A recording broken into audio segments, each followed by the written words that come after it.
जैसे मुझे ऐसा लगता है क्योंकि मेरे फादर नहीं थे तो मेरी मम्मी ने मेरे को पला बड़ा है, तो मेरे को ये लगता है कि मेरे समाज में जितनी भी लड़की हैं वो अगर थोड़ा सेल्फ मतलब इंडिपेंडेंट थोड़ा हो जाएं, अगर वो थोड़ा सा बीएससी या एमएससी तक कर लें, मतलब फिर उनकी बाद में शादी हो, तो वो थोड़ा सा एक वो है कि थोड़ा जल्दी शादी होती है 20-21 साल में, उसकी बजाय अगर 2 साल और पढ़ लें 3 साल और पढ़ लें तो मेरा फोकस रहेगा कि भी ज़्यादा से ज़्यादा बच्चे पढ़ें और हायर एजुकेशन की तरफ बढ़े। मतलब पहले जेई थी आप, अब बीडीपीओ पोस्ट पे आप तैनात हो, फील कैसा आता है फिर?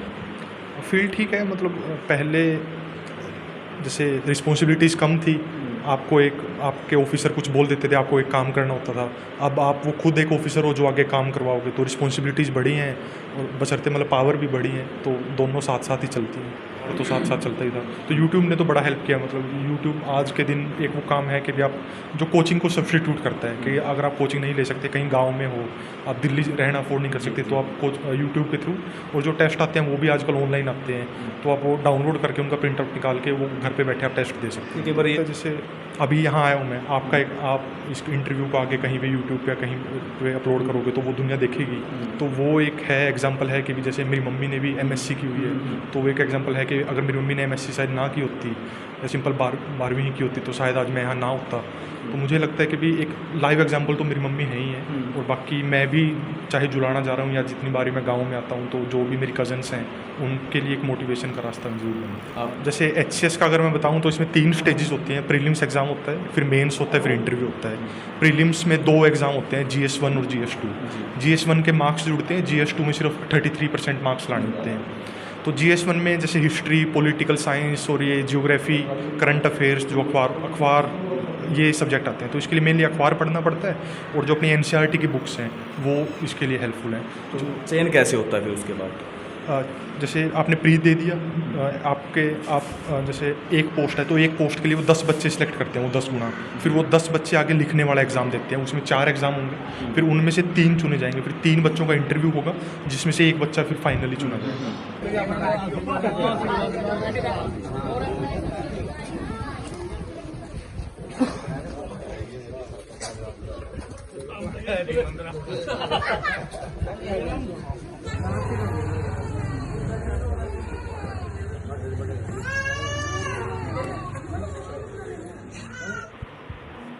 तो नमस्कार, आप देख रहे हैं KBN 24 और मैं आपके साथ रणदीप धानिया। अगर बात की जाए उच्च मुकाम की, यानी हर कोई हासिल करना चाहता है। फिलहाल मेरे साथ प्रतीक झांगड़ा है, उनकी भी मेहनत रंग लेके। अगर बात की जाए 2021 के जो बैच था HCS जो परीक्षा हुई, उसके अंदर अनिल नागर विवादों में रहा, और अगर बात की जाए सरकार की, उनके खिलाफ एक्शन भी ले लिया गया। उसके बाद फिलहाल मेरे साथ झांगड़ा साहब है, अगर उनसे ही बात की जाए किस प्रकार का मुकाम हासिल हुआ और क्या क्या चुनौतियों का उनको सामना करना पड़ा। क्योंकि अगर बात की जाए ना कि जब बैकग्राउंड भी अच्छा हो लेकिन फिर भी चुनौतियां भरा सफ़र रहता है। फिलहाल सबसे पहले आपका KBN 24 में स्वागत है। Thank you. अगर बात की जाए आपकी, किस प्रकार का अनुभव रहा और किस प्रकार से आगे चले कि, और जो सीख है आपको कहाँ से मिली? एक्सपीरियंस अच्छा था, मतलब सीख तो जो फैमिली का सपोर्ट रहा है। मेरे फादर जब मैं बच्चा था तो जब उनकी डेथ हो गई थी तो फैमिली का पूरा सपोर्ट रहा है, मेरे गांव वालों ने, चाहे मेरे बाबा जी साथ में बैठे हों, मतलब पूरा फैमिली का सपोर्ट रहा है। मेरी मम्मी ने मतलब पूरा आगे हौसला दिया है ताकि आगे मैं बढ़ सकूँ। अभी किस पोस्ट पे फिलहाल आप? अभी मैं BDPO जुलाना हूँ। चुनौतियाँ भरा सफ़र भी रहता होगा, पहले आपने कहीं पोस्टिंग भी किया शायद? हाँ जी, इससे पहले मैं इरीगेशन में जेई था मैं। तो साथ साथ तो आपकी ड्यूटियाँ भी चलती रही होगी, तो तैयारियाँ में कैसे की हैं फिर? तैयारी के लिए मतलब टाइम निकालना पड़ता है, आपको प्रायोरिटाइज करना पड़ता है। जैसे अगर आप जॉब में ज़्यादा ही डूब जाओगे तो वो आपको थोड़ा सा अलग रखना पड़ता है कि मेरे को आगे तैयारी करनी है, जॉब के बाद का जो टाइम होता है उसमें तैयारी करनी पड़ती है। बैकग्राउंड की बात कीजिए आपके परिवार की। मेरी फैमिली में मेरी मम्मी है जो टीचर है, और मेरी छोटी सिस्टर है जिसने BSc BEd की। कहीं ना कहीं एक माँ बाप का सहारा भी होता है, आपके तो सर पे पिताजी का सहारा भी। हाँ जी, मतलब पिताजी एक्सपायर हो गए थे, उनकी डेथ हो गई थी, लेकिन मम्मी ने पूरा सपोर्ट किया, तो कभी वो ऐसे महसूस नहीं होने दिया कि भी फादर नहीं है हमारे, तो उनका पूरा सपोर्ट रहा है उसके लिए। पोस्टिंग कहाँ पे आपकी? अभी मेरी पोस्टिंग जुलाना में, जींद डिस्ट्रिक्ट में। तो और जैसे कि और भी बच्चे आपके परिवार के भी होंगे, आपके समाज के भी होंगे, कहीं ना कहीं वो चूक जाते हैं, शिक्षा से भी महरूम हो जाते हैं, उनको क्या संदेश रहेगा आपका? उनको संदेश ये है, मतलब मेरे को एक वो बात याद आती है कि भी अगर एक जनरेशन थोड़ा पढ़ाई पे ज़्यादा फोकस कर ले तो अगली जनरेशन की मेहनत कम हो जाती है। तो एक जनरेशन को तो पढ़ाई पे फोकस करना ही पड़ेगा, जितने भी बच्चे हैं उनको भी मैं ये बोलना चाहूँगा कि भी अगर आपको पढ़ने का मौका मिले तो पढ़ाई ज़्यादा ज़रूरी है, तो वो मतलब ज़रूरी है सबसे ज़्यादा। राणा साहब, हमेशा के पास चर्चा में रहती है कि एक समाज का अगर एक व्यक्ति आगे निकल जाता है तो वो उस समाज को भूल जाता है, अलग चलता है। जब वो रिटायरमेंट पे आ जाता है उसको समाज याद आ जाता है। क्या कहना चाहोगे फिर? ये मतलब केसेस होते हैं, मैं मना नहीं करूँगा, लेकिन मुझे ऐसा लगता है जैसे आज भी मुझे समाज ने बुलाया, इतना सम्मानित किया, तो मेरा भी फ़र्ज़ बनता है कि मैं समाज को गिव बैक करूँ, जो समाज की वजह से जो आज मैं यहाँ खड़ा हूँ, तो ताकि मैं भी कुछ वापस कर पाऊँ, तो वो मेरी पूरी कोशिश रहेगी। जो बच्चे हैं उनको भी कुछ सीख मिले आपसे, किस प्रकार से पढ़ाई रही आपकी, किस प्रकार से आगे बढ़े हो, क्योंकि वो भी देखेंगे आपको भी। हाँ जी, बिल्कुल मेरी पूरी कोशिश रहेगी कि मैं किसी के लिए इंस्पिरेशन है, किसी भी रूप में जो मदद कर पाऊँ, चाहे एकेडमिकली या थोड़ी बहुत ही मॉनेटरीली भी जो मेरे लिए पॉसिबल होगा वो मैं करूँगा। जैसे बच्चे, मैं बता रहा था सर आपको अभी कि जो बच्चे हैं वो नहीं पढ़ते, वो नशे की तरफ जाते हैं, उनको भी कोई संदेश? हाँ, नशा तो संदेश तो यही है कि नशा तो सबसे ज़्यादा बुरी चीज़ है, उससे तो आप जितना दूर रह सको उतना ज़्यादा ज़रूरी है। तो उस नशे से बचने के दो ही तरीके हैं, आप पढ़ाई की तरफ और खेल कूद की तरफ ज़्यादा फोकस होंगे, तो उससे तो जितना दूर रह सकते हैं वो बहुत तो प्रयास क्या रहेंगे आपके फिर? जैसे एज ए BDPO मेरा विलेज गांव के लेवल पे काम है, तो गांव में भी जैसे नशे की बुराई होगी, या एक जो मैंने जुलाना में देखा है कि भी अभी नया नया विदेशों में जो एक डोंकी कल्चर पनपा है कि भी अमेरिका जाने के लिए, तो वो थोड़ा ख़तरनाक रूट है, बजाय कि उनको कहीं गांव में ही वो खुद का कोई काम कर पाएँ। या जैसे अभी गवर्नमेंट भी जो कॉमन एंट्रेंस टेस्ट CET की तैयारी करवा रही हैं, या मतलब CET के एग्ज़ाम ले रही हैं, तो उसकी तरफ करें, बजाय कि ऐसे नशे या मतलब ये जो डोंकी कल्चर है इससे बचें। मतलब पढ़ाई तो कर लेंगे, फिर वो भी देश की डगर तय करते हैं, फिर आगे फिर जॉब भी नहीं होती है ना। चलो आपने मेहनत कर ली अच्छी, वो बच्चे आज के मेहनत भी नहीं कर पाते ना ज़्यादा, पढ़ाई भी महंगी है। ये है, पढ़ाई थोड़ी मतलब आज के टाइम में महंगी हुई है, लेकिन मेन मकसद एज ए BDPO जुड़ाना मेरा यही रहेगा कि कुछ मतलब जैसे गवर्नमेंट की कई स्कीम्स हैं कि वो खुद का रोज़गार कर पाएँ, क्योंकि एक मतलब नौकरियां लिमिटेड हैं, लेकिन स्वरोजगार जो आज की गवर्नमेंट का फोकस है वो ज़रूर हम उस पर फोकस करेंगे, ताकि मतलब लड़कों को ऐसे बाहर ना जाना पड़े या नशे की तरफ ना भागें। एक आपका समाज लकड़ी का काम करता है या फिर मिस्त्री का बात की जाए तो उससे निकल कर किस प्रकार से अनुभव की बात की जाए, या फिर उन चीज़ों से निकल के पढ़ाई भी की आपने? नहीं मतलब मैं ये तो नहीं बोलूँगा कि भी उन चीज़ों से निकल के वो भी हमारा काम है और ये भी मतलब सारा ही काम है, तो ऐसा तो मुझे लगता नहीं कि भी उन चीज़ों से कोई निकलना होता है, तो वो भी अच्छा है, और उसमें ही आप बिज़नेस करने लग जाओ तो वो भी बेस्ट है। अगर आपको लगता है कि भी आपको कोई और काम करना है तो वो करो, वो भी बेस्ट है। नहीं, लगभग तो बाहर ही निकल गए ना, अब तो जॉब पे चले गए। नहीं, मैं पर्सनल चला गया, लेकिन जो मेरे चाचा जी हैं या मेरे गाँव के लोग हैं वो तो ये कर रहे हैं, तो उनको भी जैसे उसी तरफ आगे बिज़नेस में बढ़े तो वो भी अच्छी चीज़ है ऐसे। समाज के लिए क्या करना चाहते हो आप? जैसे मुझे ऐसा लगता है क्योंकि मेरे फादर नहीं थे, तो मेरी मम्मी ने मेरे को पला बड़ा है, तो मेरे को ये लगता है कि मेरे समाज में जितनी भी लड़की हैं वो अगर थोड़ा सेल्फ मतलब इंडिपेंडेंट थोड़ा हो जाएं, अगर वो थोड़ा सा BSc या MSc तक कर लें, मतलब फिर उनकी बाद में शादी हो, तो वो थोड़ा सा एक वो है कि थोड़ा जल्दी शादी होती है 20-21 साल में, उसकी बजाय अगर 2 साल और पढ़ लें, 3 साल और पढ़ लें, तो मेरा फोकस रहेगा कि भी ज़्यादा से ज़्यादा बच्चे पढ़ें और हायर एजुकेशन की तरफ बढ़े। मतलब जागरूक कैसे होंगे फिर जी वो? जागरूक का मुझे लगता है जैसे अभी यहाँ आया हूँ मैं, आप इस इंटरव्यू को आगे कहीं पे यूट्यूब पे कहीं पे अपलोड करोगे तो वो दुनिया देखेगी, तो वो एक है एग्जांपल है कि भी जैसे मेरी मम्मी ने भी MSc की हुई है, तो वो एक एग्जांपल है कि अगर मेरी मम्मी ने MSc शायद ना की होती या सिंपल 12वीं ही की होती तो शायद आज मैं यहाँ ना होता। तो मुझे लगता है कि भी एक लाइव एग्जांपल तो मेरी मम्मी है ही है, और बाकी मैं भी चाहे जुलाना जा रहा हूँ या जितनी बारी मैं गाँव में आता हूँ, तो जो भी मेरी कज़न्स हैं उनके लिए एक मोटिवेशन का रास्ता जरूर बना। आप एक ऊंचे मुकाम पे पहुंचे हो, श्रेय किसको देना चाहोगे फिर आप?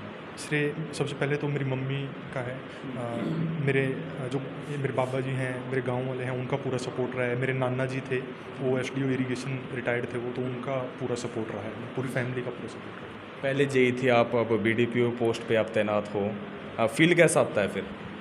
फील्ड ठीक है, मतलब पहले जैसे रिस्पॉन्सिबिलिटीज़ कम थी, आपके ऑफिसर कुछ बोल देते थे, आपको एक काम करना होता था।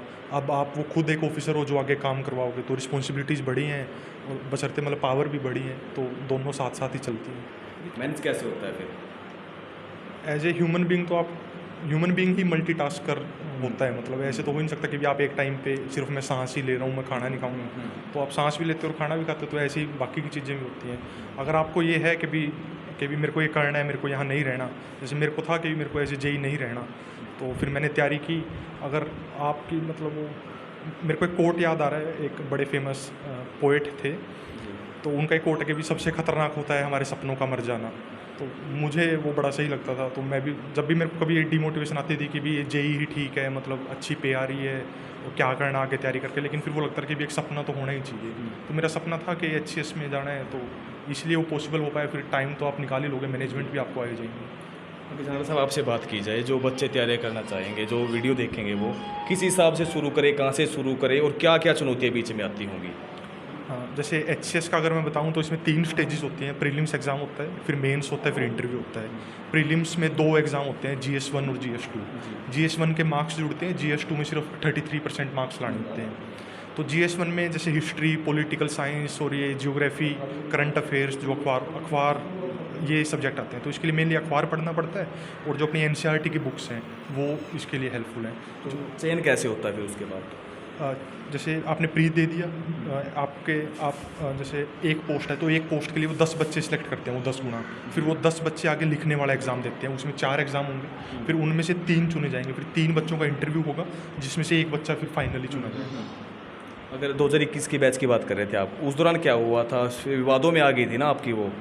तो वो उसका जो पहला प्रीलिम्स एग्ज़ाम है, जिसमें 2 एग्ज़ाम होते हैं, वो हो चुका था। मेंस एग्ज़ाम की डेट भी आ चुकी थी, लेकिन वो 15 दिन पहले वो कैंसिल कर दिया गया। मतलब उसमें कुछ एचपीएससी के सेक्रेटरी पे कुछ आरोप भी लगे थे, जिसके लिए उन्हें टर्मिनेट भी कर दिया गया अभी। तो फिर वो दोबारा से एग्ज़ाम होता है, फिर दोबारा मेंस होता है, फिर इंटरव्यू होता है, और अब वो 4 महीने पहले भर्ती पूरी होती है वो, फिर 2 मंथ पहले हमें ज्वाइनिंग दी जाती है। 2021 के बाद उम्मीद थी कुछ की होगा क्लियर फिर? मुझे ऐसे लगता है कि भी जैसे पहली बार था मेरा ये एग्ज़ाम और पहली बार में क्लियर हो गया, तो एक वो कॉन्फिडेंस तो बिल्ड हो ही गया था कि भी यार मतलब हो सकता है। तो तैयारी करते रहे, दूसरी बार हो गया तो हो गया। पढ़ना कितना पड़ता है जी? ऐसा तो कुछ नहीं है सर के, जैसे जो बेसिक सब्जेक्ट है वो तो आपको कवर करने ही पड़ेंगे, लेकिन मैंने डायरेक्टली फॉर्मल कोचिंग नहीं ली, लेकिन मैंने टेस्ट बड़े लिखे थे। मतलब जब मेरा एक बार पहली बार क्लियर हो गया था तो मेरे को लगा कि मतलब ये हो सकता है, तो फिर मैंने टेस्ट बहुत लिखे थे। फॉर्मल कोचिंग जिनको ज़रूरत है वो ले सकते हैं, नहीं तो अपना टेस्ट सीरीज़ आप दो तो वो सफिशेंट है। मतलब जैसे कि कई बार ये बच्चे कह देते हैं कि हम रात दिन कर करे पढ़े हैं फिर आगे बढ़े हैं, क्या रात दिन पढ़े हो फिर आप? जॉब के साथ साथ थोड़ा ज़रूरी हो जाता है, मतलब वो शायद मतलब पता नहीं कैसे बोलते हैं, लेकिन क्योंकि आप दिन में तो जॉब ही करनी पड़ती है, तो रात को थोड़ा तो पढ़ना ही पड़ेगा, जब भी आपका फिर टाइम बन पाएगा, आपका सिलेबस ख़त्म हो पाएगा। नहीं, रात दिन आप कह सकते हैं कि पढ़ना ज़रूरी होता है फिर? जॉब के साथ तो ज़रूरी होता ही है। अगर कोई मतलब डायरेक्ट तैयारी कर रहा है तो वो दिन में ही पढ़ सकता है, सुबह के 7 से शाम के 7 तक, वो रात को आराम भी कर सकता है। लेकिन अगर आप दिन में जॉब कर रहे हो तो रात को तो फिर पढ़ना ही पड़ेगा। तो कोचिंग कैसे ली? कोचिंग ली आपने कोई? नहीं, मैंने फॉर्मल कोचिंग नहीं ली थी, टेस्ट लिखे हैं मैंने बहुत ज़्यादा। तो खुद ही कर रहे थे फिर आप? हाँ जी। जैसे कई बार कोचिंग ले यूट्यूब से ले लेते हैं फिर या कोई सेंटर चले जाते हैं? हाँ नहीं, यूट्यूब का तो मैंने बहुत ज़्यादा यूज़ किया, क्योंकि फॉर्मल कोचिंग नहीं ली तो कुछ समझ नहीं आता था। जैसे जियोग्राफी मेरे को टफ लगता था, तो जियोग्राफी मैंने पूरा यूट्यूब से पढ़ा है। और करंट अफेयर मैंने यूट्यूब से की है, अखबार तो साथ साथ चलता ही था। तो यूट्यूब ने तो बड़ा हेल्प किया। मतलब यूट्यूब आज के दिन एक वो काम है कि भी आप जो कोचिंग को सब्स्टिट्यूट करता है, कि अगर आप कोचिंग नहीं ले सकते, कहीं गाँव में हो, आप दिल्ली रहना अफोर्ड नहीं कर सकते, तो आप यूट्यूब के थ्रू, और जो टेस्ट आते हैं वो भी आजकल ऑनलाइन आते हैं, तो आप वो डाउनलोड करके उनका प्रिंट आउट निकाल के वो घर पे बैठे आप टेस्ट दे सकते हैं। कई बार ये कह देते हैं ना यूट्यूब पे अंदर कुछ आता है, फिर बाद परीक्षा में बैठते तो कुछ वहाँ पाता है, लेकिन ये जो चीज़ें हैं ना, ये थोड़ा सा इधर उधर हो जाती है बातें फिर। वो तो फिर आपको अपने जैसे यूट्यूब का थोड़ा एल्गोरिदम ही ऐसा है कि भी अगर आप दूसरी चीज़ें देखोगे, हंसी मजाक वाली वीडियो देखोगे, तो वो आपके सामने आने लग जाएंगे। अगर आप वहाँ ढूंढी तैयारी का मटेरियल रहे हो तो फिर वो सामने वही मटेरियल आएगा। तो इसमें यानी जिसको करना है वो यूट्यूब से भी कर लेता है या फिर कोचिंग सेंटर से भी?